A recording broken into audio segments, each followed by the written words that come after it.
You're on point when I step in. Signs in the air for the gang that you're repping. Don't get brave when I'm stepping in the rave. If you show man love, everything's okay. So looking for a lively rave to have fun in. If there ain't girls in the place, we ain't coming. Middle finger up to the Jake, stepping in with the gang. Please tell the police they can't come in. Show me a salute, that's gang. Pure love for the crew, that's gang. Don't chat shit if you ain't gonna bang. Just show man a sign if you're down for the gang. Show me a salute, that's gang.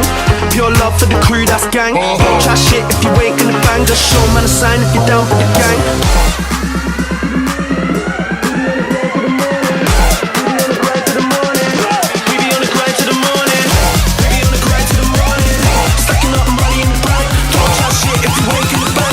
A sign if you're down for the gang.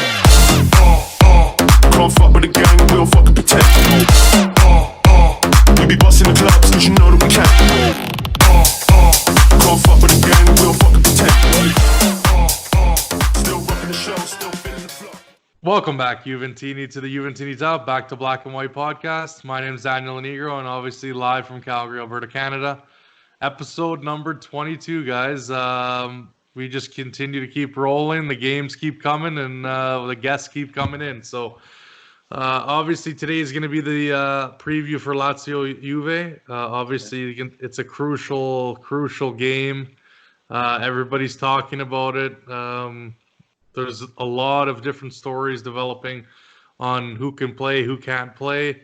And, yeah, I know it's definitely going to be, now that obviously with the results today, there's going to be some very crucial, meaning to what happens in this game. So again, obviously the Sassuolo game wasn't anything I would say to be proud of. Obviously, guys, please go check out that podcast, number 21, even if the game's passed.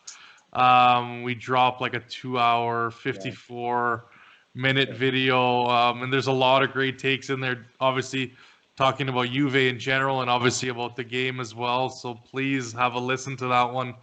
Even if you, even obviously if necessarily we're moving on to these games. But yeah, Jake put in an effort, and I got to thank him for that. Yeah, he was there for like 3 hours. We were there for 3 hours, so it was quite the podcast. So yeah, guys, as usual, please smash the subscribe on YouTube. Drop a like if you listen to the podcast on YouTube. Obviously, click the bell for notifications.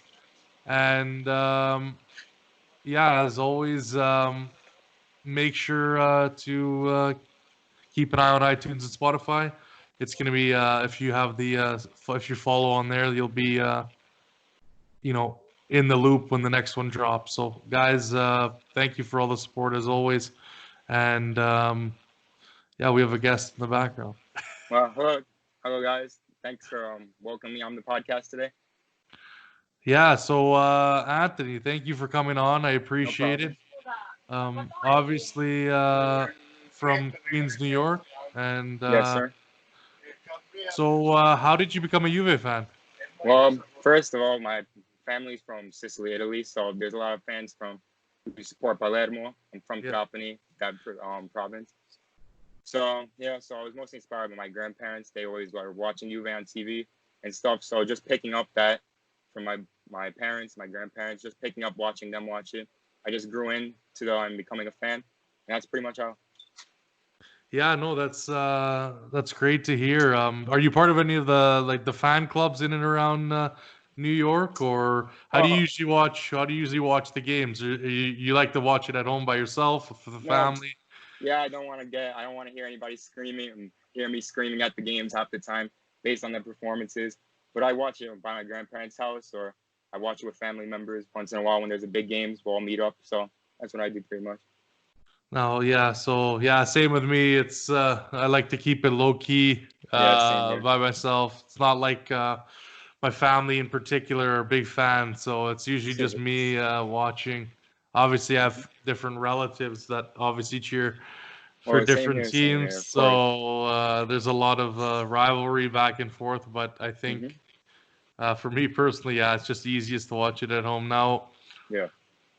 I think with what's been going on like lately, obviously the club's been going through a little bit of a, rough patch. Yeah.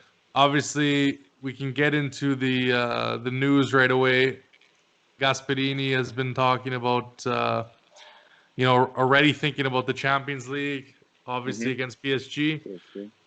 He said that they did their best in Serie A, and there's some regret at the points lost, but with the Juventus win against Lazio, Atalanta's basically out, obviously, because we'll get into that Scudetto race, but obviously they drew yesterday. So that kind of put a damper on their push. Obviously, some other things. Buffon and Chiellini could become the first players in all the top leagues to win 9 championships in a row. Obviously, 9 for Juve with Chiellini, and then obviously Buffon has 8, but 1 at PSG, which should have been he should have been on his 10th this year. I mean, let's be frank. But yeah, it's interesting to see that 9 championships in a row. Yeah, crazy to think it could be a possibility, and I believe the number is 7 now. So we're getting closer, guys. Depending on what happens tomorrow, and I really hope we can get a win. But obviously, another big thing that's been talked about is social media engagement. First half of 2020, 889 million interactions for Juventus. So yeah, no small feat. Top out of all of the big names. I mean, again, take that with a grain of salt, guys. It doesn't necessarily mean boo when you throw it into the deals we already have in place. And I think we like to overhype these social media numbers. I mean, at the end of the day, you got to look at revenue, and if that is increasing the revenue, that's fine. I mean, a lot of people say that's an indicator, but to me, physical numbers is what brings in the bacon. It has nothing to do with clicks and this and that. When people are buying jerseys and people are going to see games, that's really all that matters. The needle hasn't really been moved, in my opinion, about sponsorship dollars. We're still below all of those teams that we're essentially ahead of in this poll. Yeah. But what do you think about the kind of? Let me get your opinion on the the direction of the club. Obviously you're a younger guy than me, and obviously a lot of that stuff. I don't know if you're into the whole sneaker game or whatnot, but kind of. Yeah, so there's a lot of pop culture, sneaker culture, social media. It's a big thing nowadays, right? So what are your kind of thoughts on Juve, and when originally did it start? Because that I didn't. Obviously, I found out how you became a Juve fan, but when did you really get into it? Who were your favorite players, and what really kicked it all off?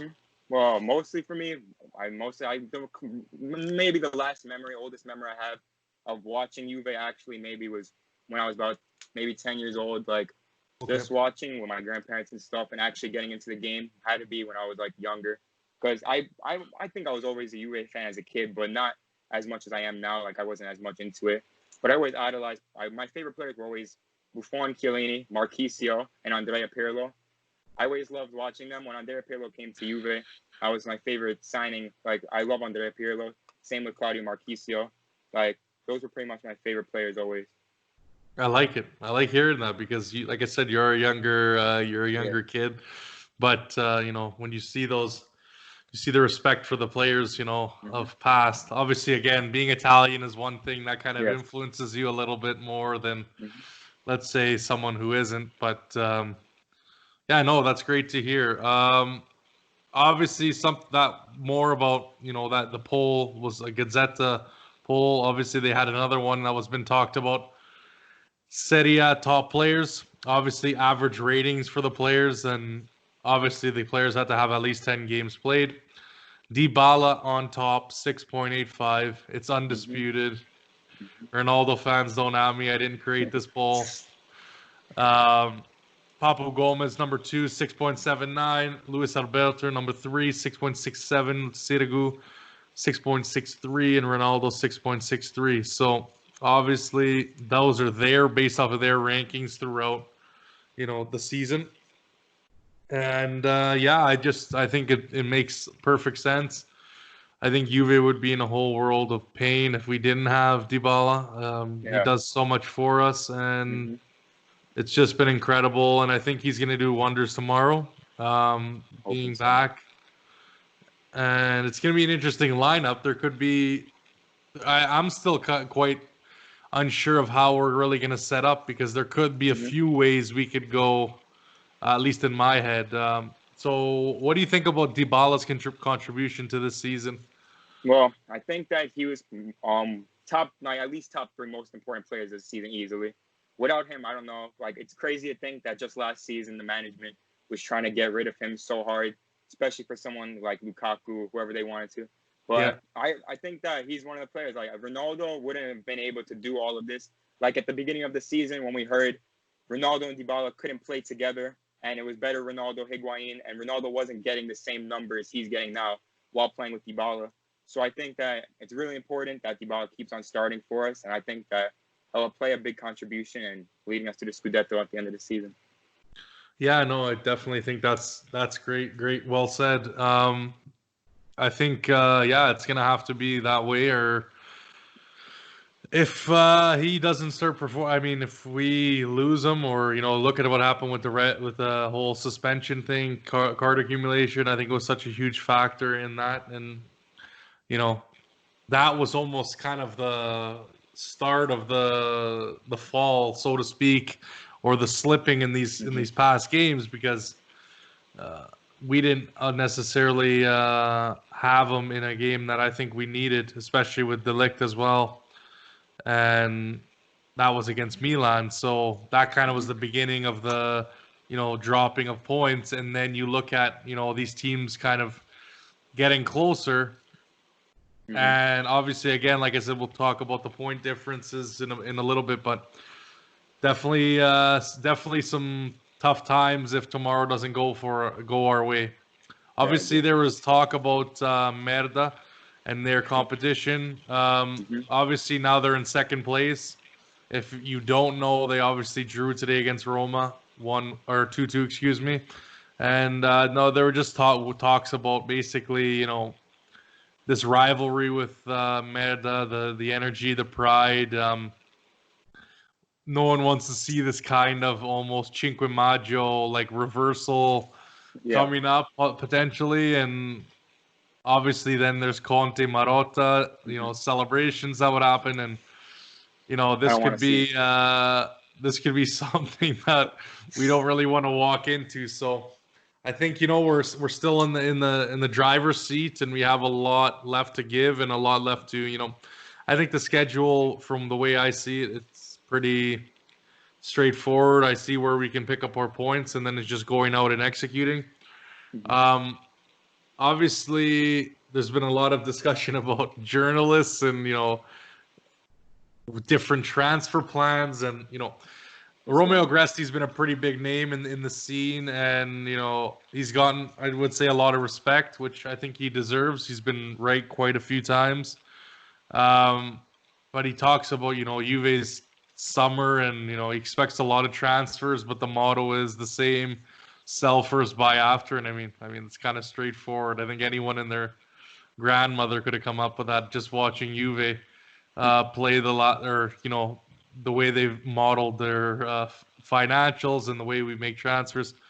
So nothing really. That's kind of status quo there. Obviously, I want to get your opinion on some of the links that are now coming up just as of recent. Duvan Zapata has been linked. Obviously, apparently Juve still has Mattia Perin on the books, or maybe they have a buyback or something. I thought we completely got rid of him. I thought he was on loan. Okay, well there you go. So Mattia Perin plus 30 million for Zapata has been reported in Corriere dello Sport. Another big name, obviously, again looking for number 9s with Milik, who's been talked about quite extensively so far, is Lacazette from Arsenal, and there's been talks with his entourage, kind of his people. That's kind of interesting. And then also Zaniolo has apparently said that he wants to leave Roma. And I think that's a player that we got to kind of jump on, especially if we're going to lose out on Tonali. That's still kind of not done yet, but if from what it seemed like before we were out of that race, so to speak. So we'll see what happens. What do you think about those names I've listed? Kind of go. Well, Do you think those fit? Do you think those fit? Do you think we need to go completely different direction? Are we not? Are we not really touching the needs that we need? But what do you think? Obviously, I don't know. And the names of Milik, Zapata, and Lacazette, I think the only one who really would fit Juve right now is Zapata. I mean, the only downside of Zapata coming, it's not even that much of an expensive price. 30 million. Pedin's not going to sit as a third goalkeeper, so it's best to just get rid of him. So, I mean, if Atalanta would take that deal for that price, I think it's good. Dybala and Zapata, I think, will fit good with Ronaldo.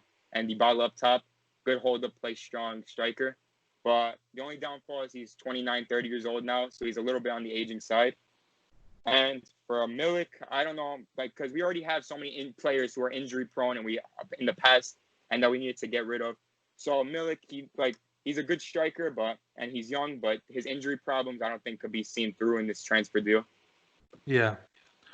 How about Lacazette? What do you think of him? Obviously, I believe they're the same age. Yeah. Him and Zapata, and even Jimenez from Wolves has been discussed. Do you think those guys are? Do you think they're fit? Who would you like out of those three? Between Zapata, Milik, and Lacazette? Yeah, I would or say even Zapata. Raul Jimenez. It would have to be between Zapata or Raul Jimenez, because I think those two are the only ones that would get you at least 15 to 20 goals a season as a striker playing in its front three. Because Lacazette, he's not what he used to be when he was at Lyon. He had a good season at Arsenal, but this year he just wasn't himself. So I don't think it's a good move to buy an aging player that's been having a downfall recently. So I think it would have to be Raul Jimenez or Zapata, because they've been performing consistently over the past 2 seasons. And then your thoughts on Zaniolo wanting to leave? How do you rate him as a midfielder? For me, Zaniolo is one of the at least top 3 best Italian talents, one of my favorite players right now. But I don't know, because just a few days ago, he said they were reporting that he said that he wants to stay at Roma. And then another 2 days passed, and all the big newspapers are saying, okay, he wants to leave. I don't know. I think it's just a way to sell newspapers and stuff. I don't know how reliable that is, but if he actually wanted to leave and we could get a fair offer on him, I think that would be a great signing for us. Yeah, no, I definitely, like I said, I think we need some added midfield depth and actual talent in the midfield. I think we just have a bunch of bodies, really, and it's shown quite substantial. Not really. What's the word I'm looking for? Not really a hand that we thought we really had to rely on. There was all this talk at the beginning about, we'll be fine, we got depth. And then really it just shows that, Sami Khedira goes down with injury, he's done. A lot of guys, I don't think Matuidi is up to standard. I don't think he should start a game ever again for Juve. I just don't think he's the right player we need. Definitely. So really, we need to start rebuilding that, and it's pretty straightforward there. And then obviously look at fullbacks. I've been on the fullbacks pretty much all past 5-6 games now. It's not up to standard. I think Alexandro's the only quality we have there. Even, let's say, not on an attacking, necessarily side, but even then, I think there's room for improvement for him. But that's about it. I don't necessarily see any of the other guys we use as an advantage, if you want to say, in those positions. So obviously, last thing, summit was held between Andrea Agnelli, Pavel Nedved, and Fabio Paratici to discuss the Scudetto Champions League, the team's health, recent performances, obviously Sarri. And apparently he has a month and a half not to lose the bench. I don't know about that. I think there's been a lot of talk, even with this game. It is a very crucial game, I would say, because you're allowing everyone else to still be in it if you do lose this game. But I don't necessarily see Juve getting rid of him. It's out of character. It's out of character. we didn't do it with Allegri, and now all of a sudden we think we're going to drop a guy on a 3-year contract after his first year. I don't get why if we knew that it was going to be so uncertain, I don't know why we don't just sign a 1-year deal and say, hey, you got a possibility of an extension at the end of the first year. If not, we walk away. Everybody washes their hands and we go our separate ways, right? I have somewhat faith in the management in that sense, but maybe we weren't smart enough, and maybe they just thought it was going to be good enough. Because if you listen to the last podcast, me and Jake got into it about obviously what options we had at the end of Allegri leaving, obviously, and we didn't get our first, second, third, and he came down to being the fourth. Now, if you go down to your fourth option and then you say, okay, well, I'm going to give him a 3-year contract, it doesn't seem very smart, right? So that's why I can't really stand behind that being the plan of, they were going to go, they're going to sign this guy, especially for that kind of money, right? That you're going to have to shell out. But I don't know. We're going to have to wait and see what happens. I mean, hopefully we win, and that's not really something we have to worry about. But I mean, there's still going to be a lot of questions, right? Anthony, I think that's set to be a huge talking point, even if, let's say, we go and win the Scudetto in three rounds, if you want to say, because that's what it's looking like, right? But for me, the thing is, like, we signed Sadi, and you didn't give him the options for his midfield, what he wanted to play his game, to play Sadi ball. But I think they're not going to sack Sadi for the reason that there's not many options that you could get right now in the transfer market. Other than they're saying, okay, a Pochettino is one of them. But I don't know if that's like more necessarily an improvement on Sadi. Like last season we had Guardiola, as Monblano said, it's going to happen. We had Conte before he went to Inter. We had Inzaghi to leave Lazio. But this season, who are you going to sign? All of these coaches are staying at their clubs. So I think sacking Sadi would be not the right option. Yeah, and just a shout out to Nono and Nona back there. Popped in a couple times. Shout out. But that's all good. Scudetto race. Let's get into it. And yeah, I agree with you. I think there's not a lot of options even now with what you have. So it's going to be interesting. Obviously, there's Pochettino, and that's a big rumor that's going to continue, I think, to move if we're not playing up to standard. But let's look at the race. Obviously, like I said, I have a little bit of an older graphic here because I'm guessing tomorrow we'll get the updated version of it. But obviously, I know what the points are. Obviously, Juve still stays at 77 with 5 games to go. Inter 72. Atalanta 71 and Lazio with 69. The only teams that have 5 remaining are obviously Juve and Lazio. Inter and Atalanta obviously have 4 games left because, like I said earlier, Atalanta drew Verona 1-1, and then obviously Inter drew Roma 2-2 just as early as today. So again, the number becomes 7, which could easily mean 2 wins and a draw or 3 wins in a row. And by the 24th, 5th, 6th of July, we could be crowned Scudetto champions of Italy again for the 9th straight time. Yeah, it's definitely interesting because you look at this round, right? Obviously, if Lazio wins, they'd go up to 72 points. They would be 5 back like Inter is.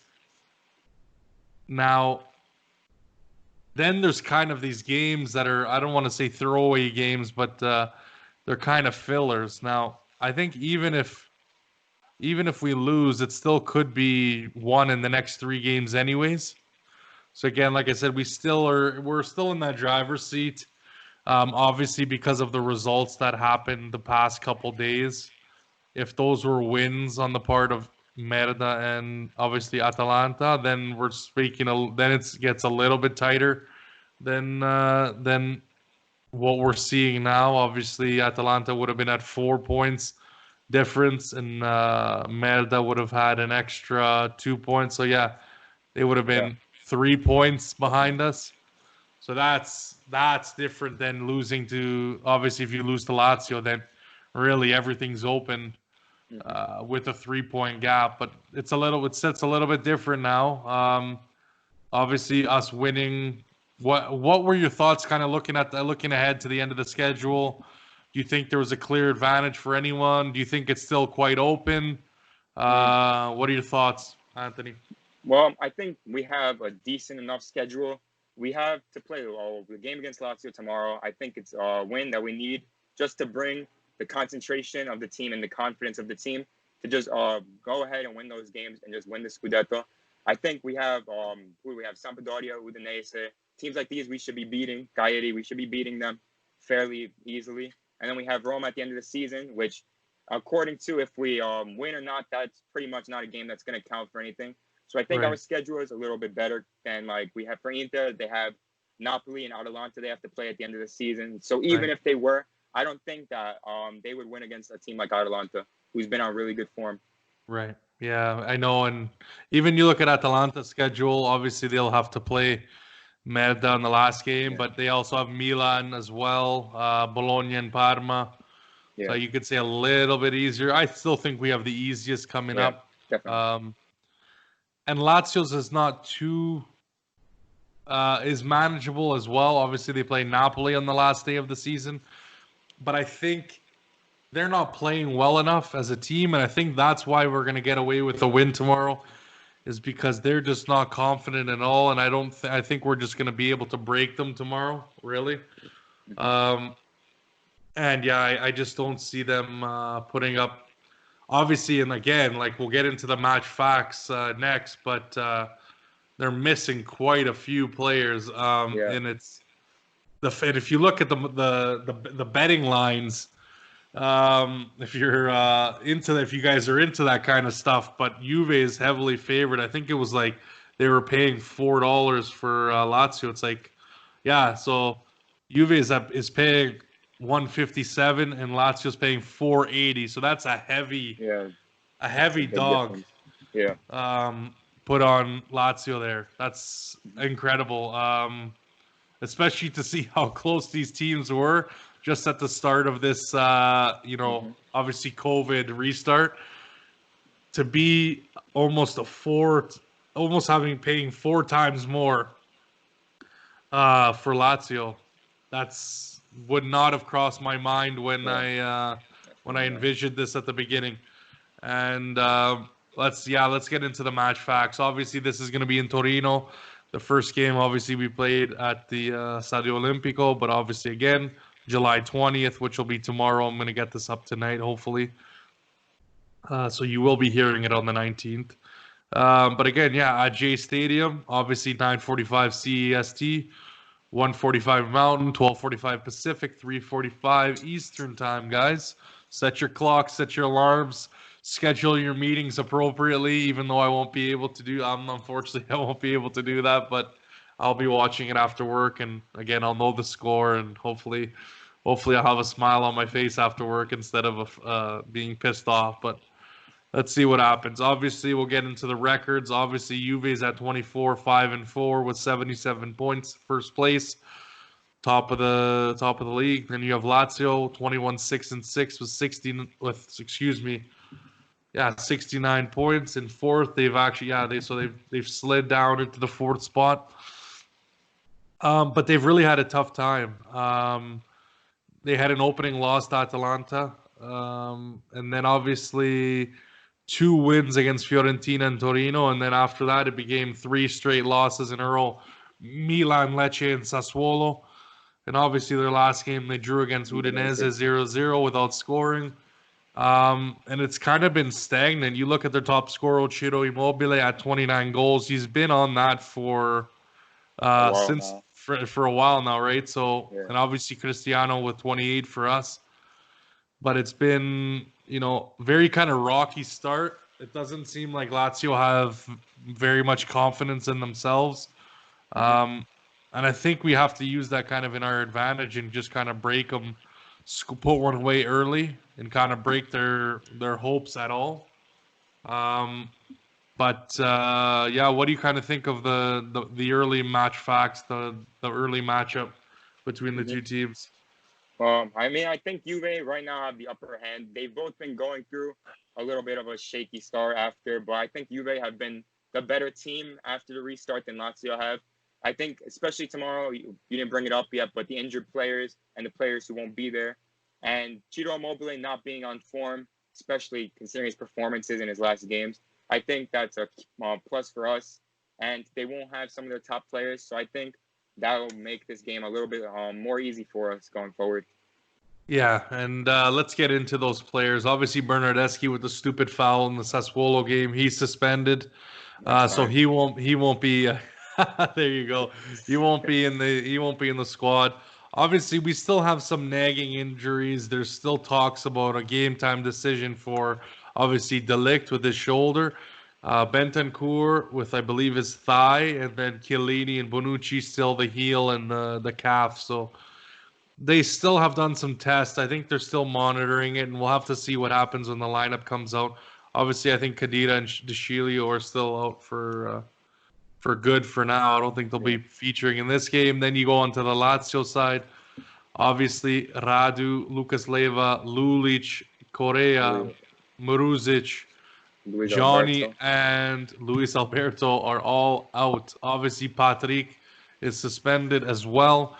So they have quite a few players out. I mean, that's almost understating that in a sense by saying they have a lot. Their catalysts, their winger, Correa has been a force scoring goals for them. Leiva's been a force in the midfield for them. Obviously, Radu as a back for them. So it's definitely it's gonna be interesting. Not I don't want to say it's going to be a walk Yeah, definitely because not a walk. Yeah. I think they're going to throw a lot at us. I think, you look at the past. Now, let's get into the last 4 games we played with them. Obviously, we lost within, you know, I want to say that's what 2 weeks of each other. Yeah. Well, 2 games. yeah. Obviously, at the end of December, one being the Supercoppa on the 22nd, losing 3-1. Obviously, then the Serie A first fixture between the two of us, another loss 3-1, and I believe we had red cards in both of those games, and that was obviously on December 7th. And then the 2 previous games, obviously we won 2-1 and 2-0 away and home. That was obviously the 18-19 season, but yeah, definitely I think we've had the upper hand for the most part in the past years, but they've been able to catch us on various occasions, in the cups and the super cups and the Coppa Italias and stuff like that. So I don't want to, like I said, I don't want to say this is going to be like we're going to walk all over them. I really hope that's what it ends up being, but I think there's definitely generally needs to be a little bit of concern because they could turn it on and come together and say, hey, this is our last stand. It's really in our hands at this moment. And if they come out and win, like I said, they go from 69 to 72. That's only 5 points. You don't know what happens. Roma, obviously we play Roma at the end of the season, so they're probably not going to want Lazio to win. So maybe we have that as kind of an ace in the back pocket, but I don't know. We'll see if that even matters. Like you said, it's probably going to be just a B squad playing at that point, I hope. But yeah, what did you think about obviously watching the Supercoppa and the last time we played them? Seemed like we didn't learn. It seemed like we didn't learn a thing, eh? Yeah, well, it seems that in both games we turned off before they did both times. In the first game, we had a decent enough start. Bentancur was really promising. We got that early goal. Bentancur went out, and it feels like the whole team shut off. But Lazio didn't. Lazio didn't that game, and they were the team. Second time again, same thing happened. We went down 1-0. We started to play, and then we stopped playing, and Lazio cut us off for that. So I'm hoping that doesn't happen tomorrow. Yeah, exactly. And they're countering us like no tomorrow, and just seems like they could always, they're always creating danger every time we lost the ball and put us on the back foot. And I think that's really how they capitalized on a lot of their goals. in those games. But obviously we're going to be playing a similar formation as what we were, I believe, what we were then. Don't quote me on that. But Yeah. I think, for Saturday, he's obviously been making comments about, he likes being under the pressure, and it's either, you're successful or not. But I really want to hope to see that if something doesn't go right in this game, if there's some problems that arise, that he definitely is quick. I've noticed in the last two games, and I'll get your word on it because I've spoken enough kind of in the last, like I said in the last video, it was like a 3-hour video. So you'll kind of know my thoughts on if you check that one out. But we've been shutting off, and then we haven't been making the right decisions to bring guys on to stop the bleeding. So at the end of the day, I think Saturday really that's really his kind of goal, his need to fix right now is if something, he's got to be more, agile in the moment. He's got to be thinking, not just writing notes down on his little piece of paper there, but actually, implementing changes when they need to happen in this game. Because like I said, you don't know how everything's gonna go out till, everyone steps on the pitch, right? If we're not necessarily playing up to standard, then things will have to change. And I hope it doesn't take us scoring up 1-0 and then they score 3 goals for him to be like, okay, well, now we got to start making substitutions like he did in the last 2 games or 3 games, excuse me. But yeah, what do you think? What do you think about, obviously we can get into the formation in a little bit, but what are your kind of thoughts on, the Sassuolo game, the Atalanta game, even the Milan game? Because, that was a step off mentally, and we shouldn't have been dropping. I mean, if you really think about it, we don't drop those points in these games.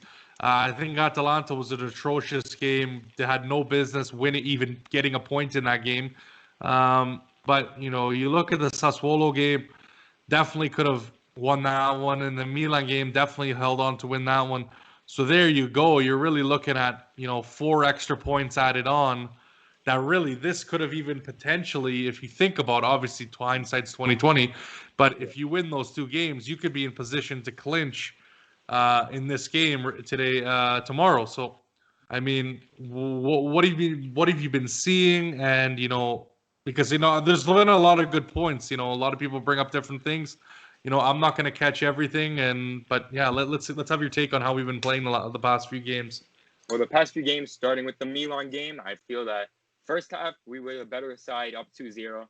Rabiot had a really nice first half. He got his first goal for us. Ronaldo scored, of course, but then it was just a complete shutdown. Like, we were getting overrun by Milan's pressure, and the defense was just horrible. We had De Ligt suspended, not really for, a fair reason, if I'm just saying that. But he was suspended, so the defense just got ran through, and that's what led to Milan scoring 4 goals in such little time. And then you move on to Sassuolo game, and almost the same thing happened to us again. This time, again, the defense was just atrocious. After 2-0, we took our foot off the gas. And from watching Sassuolo, that's just the thing you don't do against a type of team like Sassuolo. They have one of the most promising fast attacks in Italy. So to turn off like that against Sassuolo and to defend that badly, it was coming for us.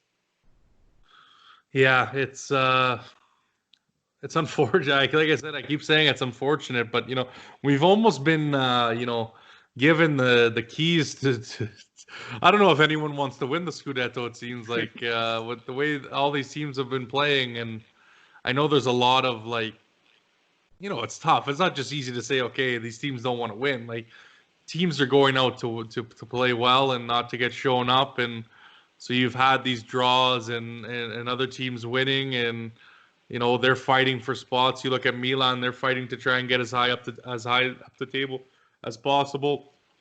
Roma today, same thing. When they went up 2-1, they're trying to hold their spot in 5th. You look at teams like Hellas, who are kind of pushing to kind of get up into Europa League. Even again, Sassuolo's been on a run. Atalanta's been on a run. So it's not I'm not saying it just because there's dropping points. It's not going to be easy. It's never going to be easy to win the Scudetto. unless it's for the past 7 years. But anyways, we won't touch that because it's funny. Someone told me they're like, just showed how good we were to come back from 12th, and I'm like, I don't really agree with that because if that was the case, then how can you if you go down to 12th spot and you're able to make up that ground? I don't see any other league in which you're coming back from 12th spot and winning the league. Like, Yeah, I don't care if you're in Spain. I don't care if you're in France. I don't care if you're in, England, wherever. Yeah. You're not coming back. And Yeah. I think it's pretty self-explanatory. We got a lot of chokers in this league, so I'm not shocked. But no, definitely, which they'll probably use that argument against us in Champions League. But whatever, it is what it is. That's our title for now. We got to get that changed in the short term. But I think this is going to be the weirdest Scudetto that I've watched. Definitely. It's been the weirdest year ever. And hopefully that means that we could just somehow get a Champions League. But let's get into the formations of this game, or obviously the projected formations. Again, we've had some wacky different shakeups and different players going here and there. So we'll see. Obviously, I believe it's going to be the 4-3-3 as always. We're going to have Tech in goal, Quadrado right back, Bonucci, Delict, and Alexandro. I think that's what it'll be if they're available. Rabiot, Pjanic, and Bentancur, I think, are going to be in the midfield. And then I think Douglas Costa, Dybala, Ronaldo up top. Now, one thing for me is I think there's definitely could be, depending on how they want to do, you could even change it up a little bit more. And instead of, let's say, if you want Douglas Costa to be that kind of super sub, you could almost move. Now, I don't think Sarri's going to do this because I think Quadrado's been conditioned as a right back now for a while. And playing as a winger. I would be shocked if he moved him up and put Danilo as a right back. But that is also an option. You could almost put Danilo right back and then move Quadrado up to the right wing and then maybe make a change at the 60th or 70th, depending on what kind of energy we have and what kind of what our needs are at that point, right? Obviously, Lazio, I think 3-5-2 they're going to be going with Strakosha in goal. Obviously, Felipe is going to be one of the center backs, Acerbi and Bastos, kind of staples there. And then obviously Lazzari as your right back, Milinkovic, Savic. Parolo's going to slot in, and obviously Cataldi's going to slot in. And then again, for Jordan Lukaku is going to be the left back. And then up top, Caicedo and Immobile. So again, they still have some dangerous players. Obviously, a guy we've been looking at for a really long time, Milinkovic Savic, that I'm guessing a lot of people would take in our lineup today as well. Immobile is dangerous in Serie A. I've always said that. I mean, as much as his failings in the Azzurri really have been, but in Serie A he's always been on fire. So I hope you don't expect for him just because he's kind of run cold now that it's the engine can't be turned on, especially in a game like this. And especially in a game that they'll have the confidence of saying that we've beat this team with Ronaldo, with Dybala, with all the stars we have twice already, with the 3-1 margin. I mean, to me, that would bring a lot of confidence.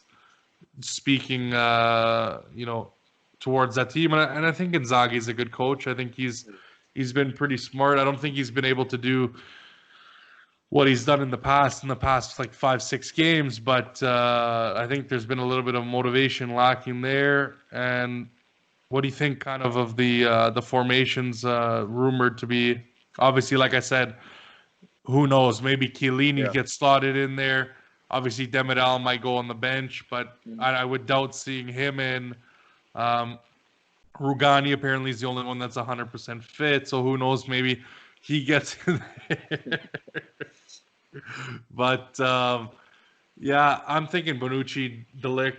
Yeah, but I think so. Maybe Chiellini, Delict. We'll have to see. Wait and see. But I think the rest is pretty self-explanatory. I think Pjanic is going to come in. Yeah. I don't see I don't want to see Matuidi. I'd rather have Pjanic in there than Matuidi, or Bentancur goes Regista, and then you have Ramsey in there. Yeah, That's that would make sense. that's If the it only way. happened. But Yeah. I don't think he's got the confidence, or I'm thinking he's not seeing him have the legs to play yet. Because he hasn't started, I don't think, in any of the games so far. So he's only been used as a sub. So who knows? Maybe that's what tomorrow becomes. But again, it's a wait and see on what Sadi wants to do. Again, I expected a pretty clean formation against Sassuolo, and then it was completely different to what I thought. I didn't think Kalini was going to be in there at all, and he was. And but anyways, what do you think of the formation? And do you see any changes or kind of status quo? Yeah, I think the formation is going to be very similar to how we've been playing it. Now, if Bentancur is fully fit, I think that we have the same midfield with Rabiot starting another game with Bentancur and Pjanic. Defense of Sandro, Bonucci, De Ligt going to start. And then the only change I could see happening is either Cuadrado at right back, and Douglas Costa at right wing, or Danilo at right back and Cuadrado at right wing. So that's the only thing that I've seen reported that it could happen. So that's the only thing that I think is more of a change that could happen. Yeah, and then I guess we almost might have to go to Matuidi depending on how Bentancur is, because exactly like you said, they're still monitoring that situation, and it's such a big part of our squad, and I would hate to not have him in this game, but I would almost hate to lose him if he is injured. So it's almost a catch-22 there. Do you want to risk it? But it is a pretty important game, so it's tough. It's tough in all of these games. Definitely. I think with the Chiellini thing, I don't know why I don't know, what were your thoughts on that? Do you think he should have started the last game? No, I don't think so. I thought he wasn't 100% fit. We could tell, especially after he came off after 30, 40 minutes of playing. Right. So I don't know. I think it would have been better just to just play Rugani from the start, even though bad that was. Even though we don't want Rugani to start, but Chiellini wasn't 100% fit, and we knew that. So I don't know if it was a good idea to just put him in the lineup right away. Yeah, and so let's get into keys of the match. Obviously, I think it's a must-win for us, obviously, to get to 8+8 on Merda, and obviously the chasing pack, if you want to call it. Obviously, return to winning ways. Again, we haven't won in a while, so it's not like we're on this amazing form either. So, but then again, with a win tomorrow, there is a very, very good chance we're repeating for the 9th straight time. And that's just, again, 7 points. I think that would tie up if we won tomorrow as well, that would also tie up depending on what the score line is, the head-to-head with Lazio. So that would take that out of contention, so to speak. Obviously, we have it with Inter. We have the head-to-head against them.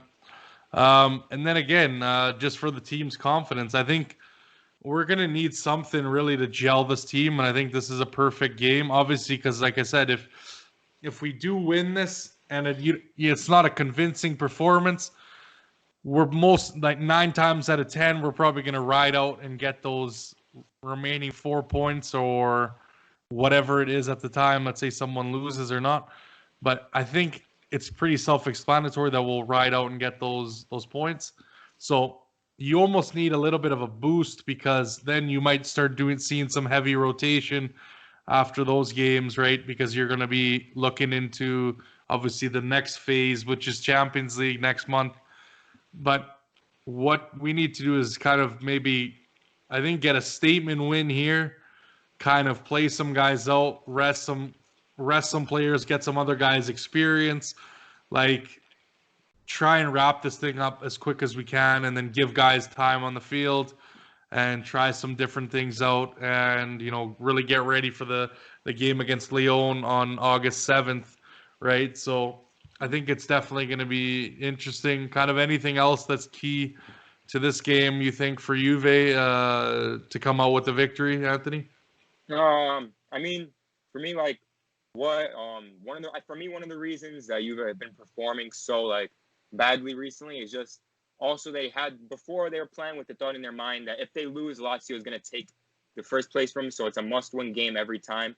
But now that Lazio has been slacking and Inter also haven't been in the best form, Juve have said, okay, so they're losing, then it's not as much of a pressured game for us. So I think that now we're going head-to-head with them. It's the players will be more focused and concentrate on a win here, and just for a confidence booster and everything. So I think that they'll be more focused.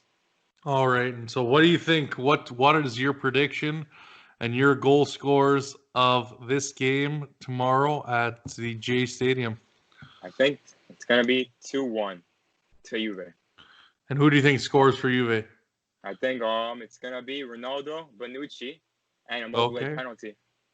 Okay, interesting. Even gave the Lazio goal. Nice. I think for me it's going to be 2-0. I think we're going to be able to hold them off because I think they're just not going to have enough confidence. I think they're not going to have enough in the tank. I think we've caught them kind of in the perfect time. Like you mentioned earlier, now we know where the stakes are at. This isn't just a game in the mid-season where we can afford to lose because we're top of the table. This is for all the marbles now, and I think, this is where it says, as a club, you have to be in that right mentality to say, hey, we need to win this game. So there's no if ands, or buts. We got to win this game. We got to win the next game, and that's got to be the mindset. Obviously, there's been talk of Dybalas working out in an extra day. Ronaldo came at 12 when the practice was at 5. So it really looks like there's this mindset to get this wrapped up and have a really good performance tomorrow. So I agree. I hope we see that, and I hope it's an easy W for all of us.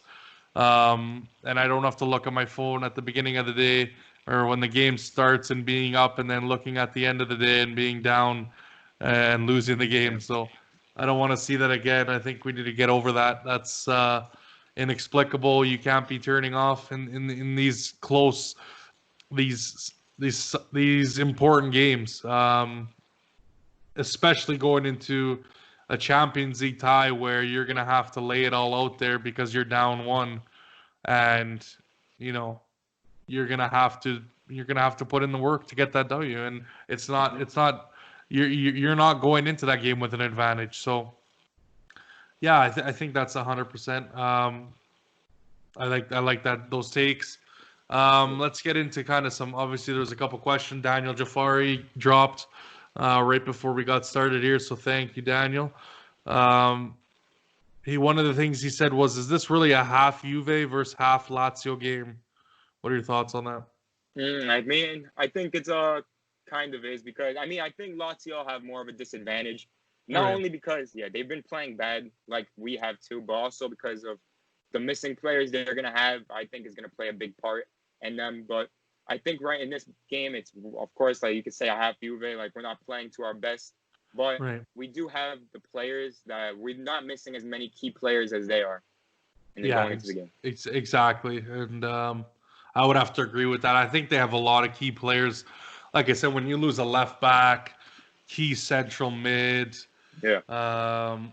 key defender, key center back, I think that's a lot. And again, the betting odds are really playing to those facts there. And again, obviously a key attacking mid obviously someone who plays well with Immobile being Luis Alberto. I think that's huge. Definitely. And Juve, I don't think that's, even though we have the kind of knocks here and there, I don't see us facing. We still have Dybala, we still have Ronaldo. Defense is, for the most part, I think, going to be okay. But for us, again, it's more of, like you said, performance-wise than anything. Obviously, the next question, again, same from Daniel Jafari. Thank you. If we lose, can we safely say Juve does not deserve this title, even if they win it on the incompetence of Inzaghi or Conte? What are your thoughts on that? I mean, like, deserve it or not, a Scudetto is a Scudetto. You could say they deserve it or they don't deserve it. You could say, okay, Atalanta or Lazio deserve it. They're the better team. But if they were the better teams, then they should have been where we are right now. But even if they win it off of, if we lose this game and we win it off of the next games in the season, or we lose it off of a loss from Lazio or Conte, I think that you can't say they don't deserve it, because in all, they're the ones who've been somehow consistently staying at the top this whole time, even though the challenges. Yeah, no, exactly. I have to agree. A win is a win at the end of the day. Yeah. No matter if someone choked or... Now, if you want to discuss, okay, how good did you look? And, like I said, I got to give credit to Atalanta. I got to give credit to Lazio. They've done a really good job for what they have. Like I said, we're in a different stratosphere in terms of financials and this and that. So you got to give these clubs their due. I mean, because at the end of the day, we're not talking apples and oranges. We're talking about gold-plated apples and fucking mandarini. So we're in a different atmosphere, man. So I think, again, for Atalanta, unfortunately, they don't have the depth and really the sheer, will to pull through a full season. Now, next year, depending on what they do with their signings, maybe. But this year, they kind of ran out of gas a little bit. Obviously, with that draw to Hellas, and Hellas Verona has been a tough draw for teams. So, I mean, I can't fault them for drawing that game, right? It is what it is. But again, Lazio, same thing. Because I got cousins I got family that are Lazio fans, right? Yeah, same. Obviously, there you go. So obviously, my family on my mother's side is from Lazio. Obviously, different little towns, right? So it's definitely, I feel bad for them, but at the end of the day, like you said, it's the way. It doesn't matter, right? You got to take advantage of what's ahead of you. Now, if you got 7, you got to take 7 points. You got to take 7 points. Lazio could have not lost to Atalanta. They could have not lost to Milan, Lecce, and Sassuolo. So at the end of the day, the fixture list was in their hands, so to speak. Because if they win a couple of those games, this is completely different. It's almost even, I would say. Going into this game, and then it's a completely different story. So, teams had their chances. You could say, sure, Atalanta was unlucky in the game against us to not take 3 points, but I don't know. I think we've had the last 2 seasons have been really not great showings. To put the Scudetto on the jersey. But like you said, a win's a win, right? As much as we should have beat Barcelona and we should have gotten a penalty on Pogba, and maybe that makes us win the Champions League final that year. It doesn't matter. The win is the win. Yeah, in the end, they celebrated it, and we didn't. So there's nothing we could do about it. At the end of the day, it is what it is. I'm going to celebrate anyways, but when you look at next season and what we need to do in transfers, that's when you look at the quality and, what you need to fix and what you need to, improve on. That's what you look at the games and say, were you satisfied? No, I don't think I'm satisfied. Do I think we deserve to win it? Probably not, but we're going to probably win it anyways. And that's my thoughts on that. I almost wish we would have been like, we've won 10 Scudetti and now we're playing like shit. And now some team can take it off of our hands. But no, we're not there yet. So I want to keep winning until we get that record of 10, and I don't care how the fuck we have to do it, but I want to get the 10. So if we get to 10, that's going to be unreal.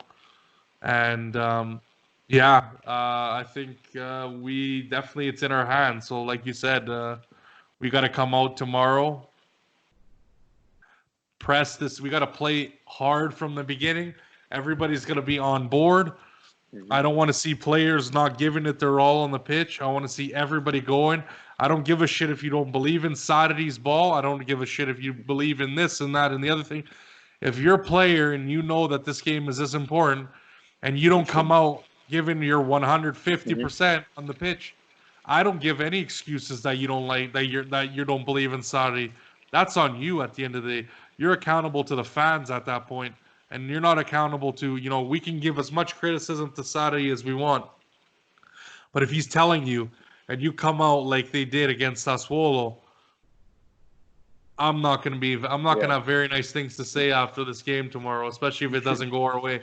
So I hope that's in the players' heads. I hope the players realize what this means.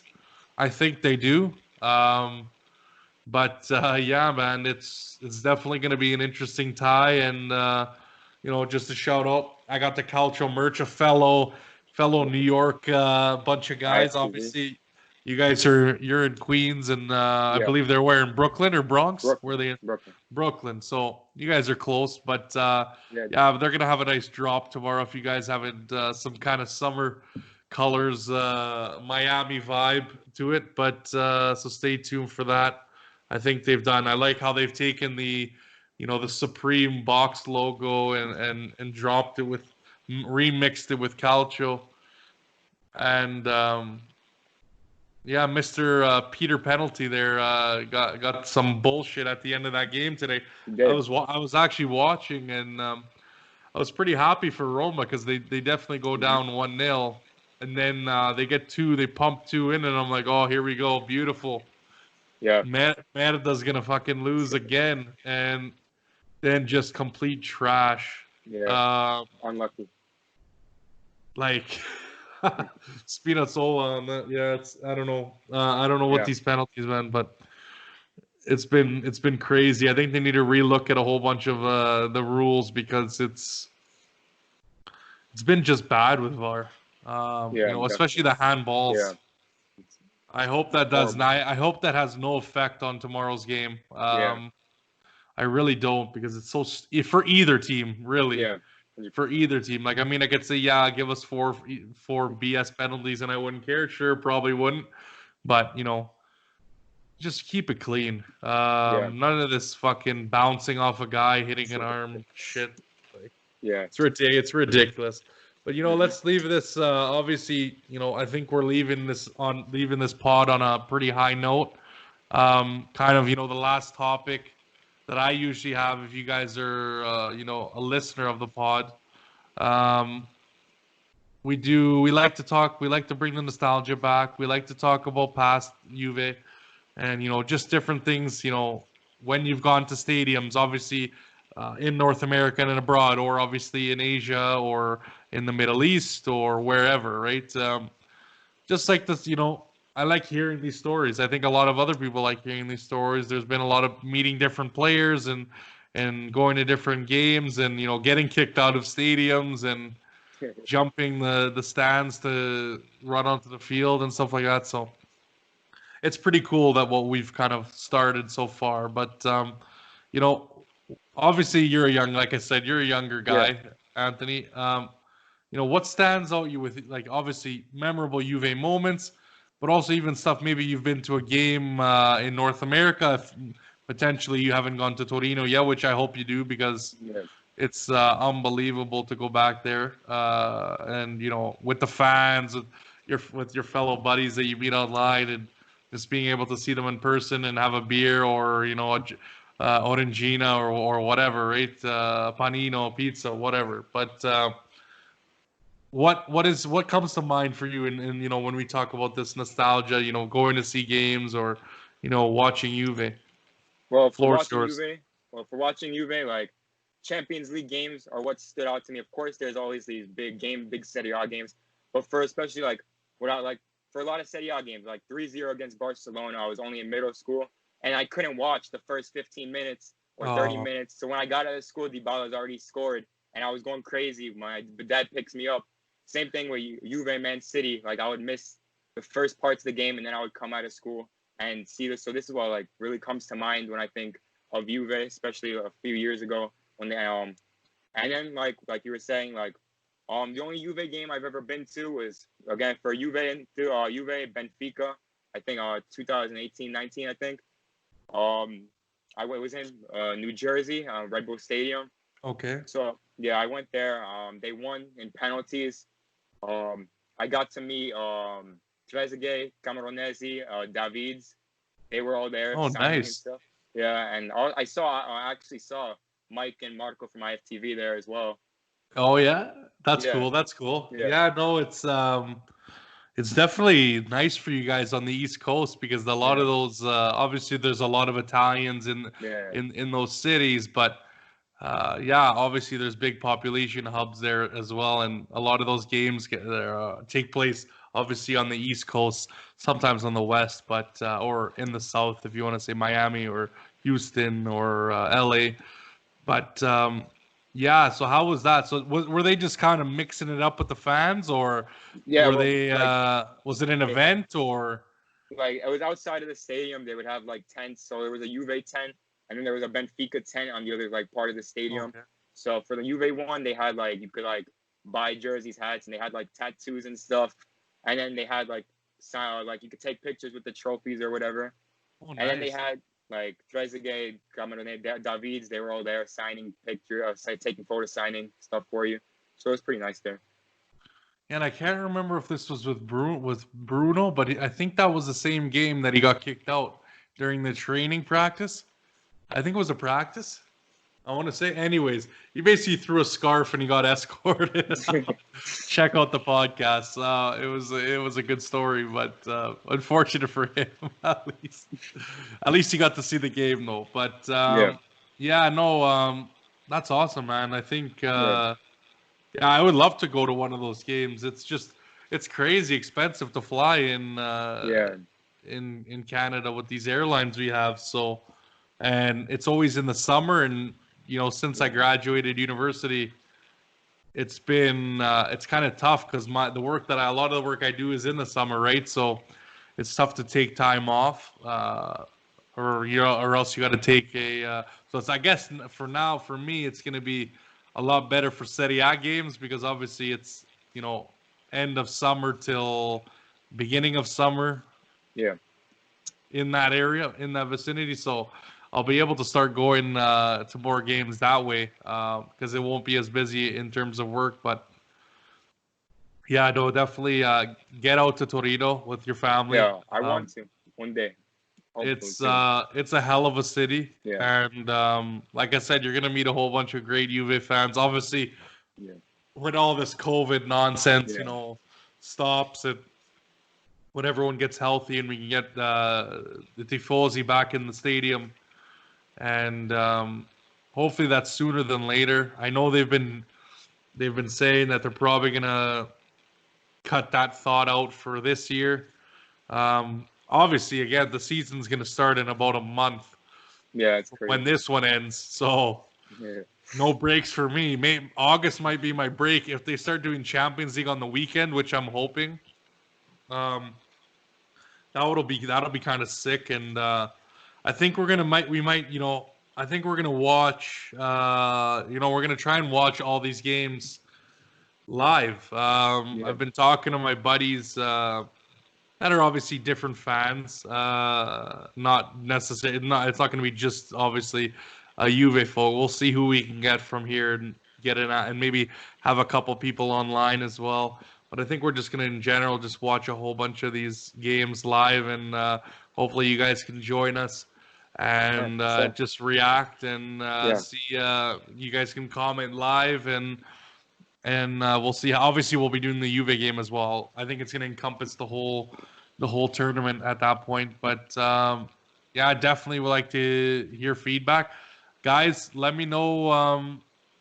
Obviously, who you want to see on the podcast. I've got lots of spots left. The bigger, I want to say the Roma game done, Samp game done. But really, the rest is all open. So give me a shout. Don't be shy. I'd love to have you on. And I think, you know, I'm trying to get this filled up until Lyon, and then hopefully further than that. And I think there's going to be a couple special kind of, you know, podcasts that we're going to be offering. Obviously, one, I want to have my buddies on to just shoot the shit about Calcio. And then hopefully once the season's over, we can talk Curva Sud with Maurizio from around Turin. I want to have him on. He's a very great person in general, with all the donations he's been doing and helping out obviously Juve fans as well as Juve business owners in Torino, because it's been difficult for work for them. Obviously, setting up, continuing to set up networks, with whether that be Flick or just chatting online. Obviously, having us around Turin club. So again, like I said, if you have any problems, obviously you can always ask me if you have any questions when you're going to see a game or where to stay, what to see. But again, him as well. He's the expert. He's the resident. So and he's always more than happy to help. He's such a great guy. Yeah, guys, I think that's all for today. I'd like to thank you, Anthony, for coming on. I appreciate it.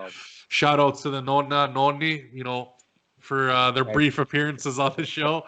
And yeah, I mean, that's where it all starts, right? Comes down the line. And but we'll have to see tomorrow. It's going to be an interesting game. Let's hope for that win. Let's hope for a really good game on our part. And yeah, definitely going to have you back on in the future, because like I said, there's lots to do. And if you ever need to get anything off your chest, or you want to just, hey, you want to go, we can add anyone on. Like I said, it doesn't need to be a one-on-one. I've kind of kept it that way. But we can have 2, 3, 4 guests. Doesn't matter to me. Just more, just diversifies the opinions, diversifies the thought, and I really have no problem with that. Even the haters come on the show. Marco, IFTV, come on the show. Why not? Let's make it happen. Get on the show. And yeah, no, I think we're gonna try and get some of the, if you want to call them bigger names. I've been looking to kind of make it happen with some, dear friends and some other guys on Juve Twitter that I've been talking to for a long time, and we're gonna try and get those guys on. But yeah, guys, as usual, please do. Oh, and with this, please, on YouTube, please, guys, even if you don't have an account, just sub me. There's I'm looking at my stats, and there's 40% of you guys that watch the videos, but you don't sub me. So that just would do me a hell of a help. And same with on iTunes, same with on Spotify. If you could even drop a rating, comment, whatever, it doesn't matter to me. Just join this discussion. I was even when I got time, just shooting the shit with whoever on the WhatsApp group and on the Discord group. So definitely you can find me on all those places, and obviously on Twitter, Juventinita DAL. Obviously, Juventinita Back to Black and White podcast on the other platforms. And yeah, man, just let's have a good day tomorrow, hopefully. But anyways, guys, like I said, stay tuned to the links. They'll be up as soon as they are on Twitter. That's the first place you're gonna, or if you got your notifications and your bells clicked and follows on iTunes and Spotify, that you won't have to worry. As soon as it's in the thread, you're gonna get that first notice and be able to listen to the podcast right away. But as always, guys, fino alla fine, forza Juventus, ciao. Ciao.